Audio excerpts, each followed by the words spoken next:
It is a brilliant, sunny morning here in Silver Mountain, the true engine of the 16th century world. Standing here in 1573, it is hard to fathom that this city is actually bigger than London or Paris. I have traveled to this extreme altitude to witness the massive hype that funded an entire global empire. Look at the Cerro Rico, the legendary mountain of pure silver that changed the course of ancient history. We are looking at a $150 billion geological lottery, sitting dangerously high at 13,000 feet in the air. In the past, wealth was always tied to land, but here the only thing that matters is the metal. The air is incredibly thin up here, but the smell of opportunity and greed is thick in the morning breeze. Every ambitious entrepreneur in Europe is desperate to claim a piece of this unprecedented industrial boom. But scaling a metropolis at this height was the ultimate bottleneck for the Spanish crown's global ambitions. The early days of the camp were absolute chaos. It was little more than a lawless, high-altitude mining camp. The mistake made by the first founders was thinking this mountain of silver would be easy to extract. By 1560, the reality set in. The surface-level, high-grade ore was almost entirely gone and production was stalled. Company profits were tanking across the board. The initial hype was dying as the easy money vanished. I am walking now toward the ingenios. These are the massive stone refineries where the real work happens. This industrial zone is where the reaction saved the entire Spanish business model from total collapse. The Spanish engineers introduced mercury amalgamation, a revolutionary method to extract silver from low-grade ore. In terms of economic history, this was the 16th century equivalent of a massive, deep-tech corporate pivot. Suddenly, the low-grade ore that was previously discarded was worth billions of dollars to the empire once again. This isn't just a story about mining. It is a masterclass in how a scaling hack can save a failing industry. Listen to the mills turning.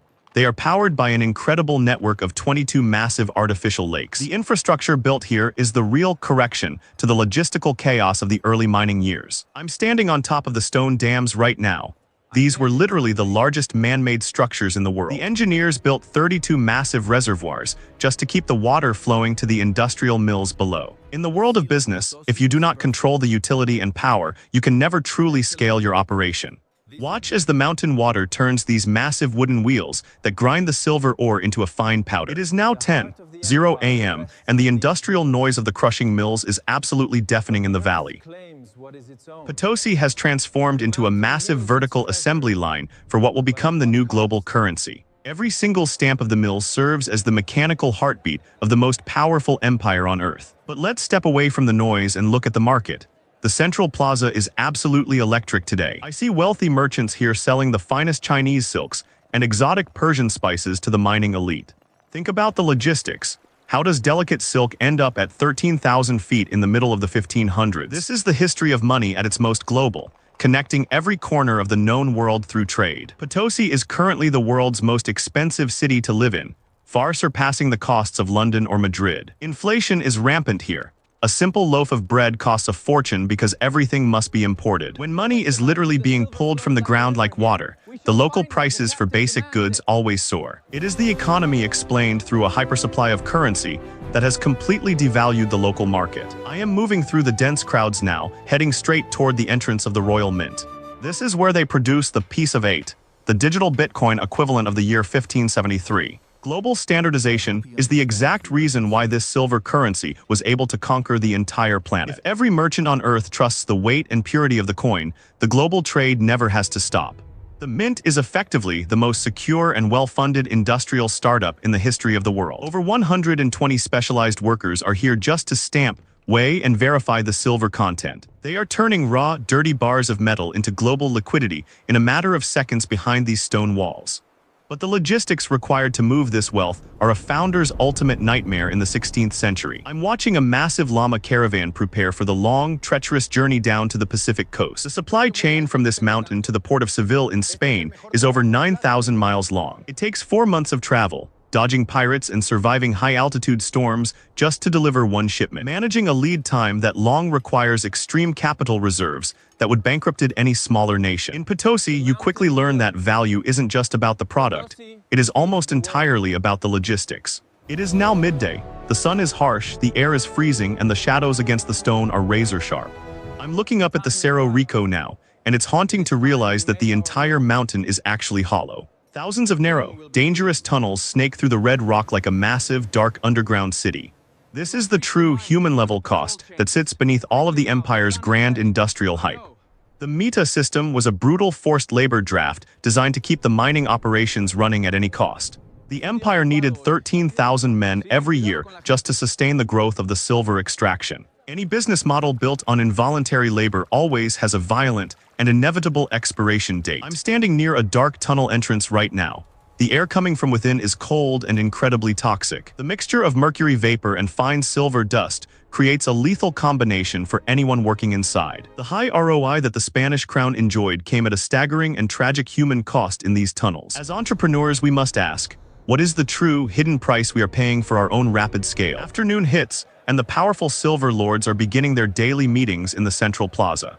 These men, known as azagueros, are essentially the world's first true industrial and financial titans. A small group of these elites control 95% of the total equity produced on this mountain. This kind of hyper-centralized wealth makes the entire economic system incredibly brittle and prone to collapse. They are building massive stone palaces that look like they were plucked straight from the streets of Madrid. The visual aesthetic is high-end and powerful, but the foundations are built entirely on the grit of the mines. The correction to the early camp was turning this remote outpost into a permanent monument to Spanish power. They built 80 magnificent stone churches here, largely to sanctify the extraction of the mountain's wealth. In branding, if you can make your operation look permanent and divine, the public is more likely to trust you.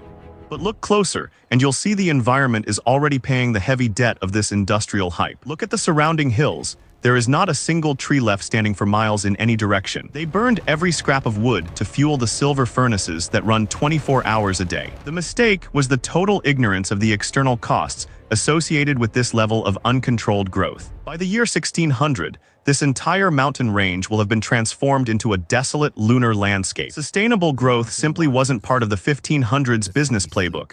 It was all about immediate extraction. I am watching the sun begin to dip behind the jagged peaks of the Andes as the day winds down. The last silver bars of the day are being loaded onto heavy mule trains for the first leg of their global journey. Ironically, this massive wealth will eventually lead to the total bankruptcy of the Spanish king and his empire. They became completely addicted to the easy silver flow, and as a result, they completely stopped innovating. This is a classic case of Dutch disease, where a resource boom inadvertently kills off all other local industries. Spain had all the money in the world, but they slowly lost their founder lens and their competitive edge. They began to import every basic good from their rivals, and produced nothing of their own but silver coins. In business, a company with infinite cash reserves but zero internal product innovation is essentially dead. Potosí stands as the world's first true global economic bubble, fueled by hype and unbacked by real production. The hype surrounding the mountain was real, but the systemic foundation was ultimately unscalable for the long term. I am walking through the evening markets now as the city prepares for a night of high-stakes spending. The gambling halls are already packed, with silver prospectors hoping to double their daily earnings. In a place like Potosí, you could win a massive fortune or lose your life in the same city block. The natural reaction to extreme sudden wealth is almost always a move toward extreme and reckless risk.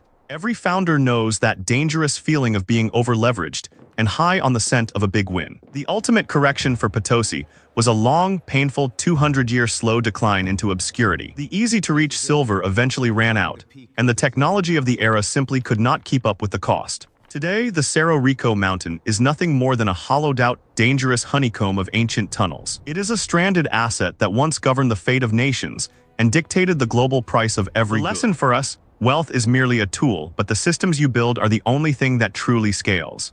As you build your own company, build for the long haul, not just for the temporary mountain of gold. The day is finally ending here, and the cold mountain air is becoming biting and sharp against my skin. I'm Mark, and I'm here to help you decode the massive business failures and successes of the past. The silver has long since been spent, but the strategic insights we've gained here are forever. Stay focused, build with systems, and I will see you in the next Life Then Historical case study.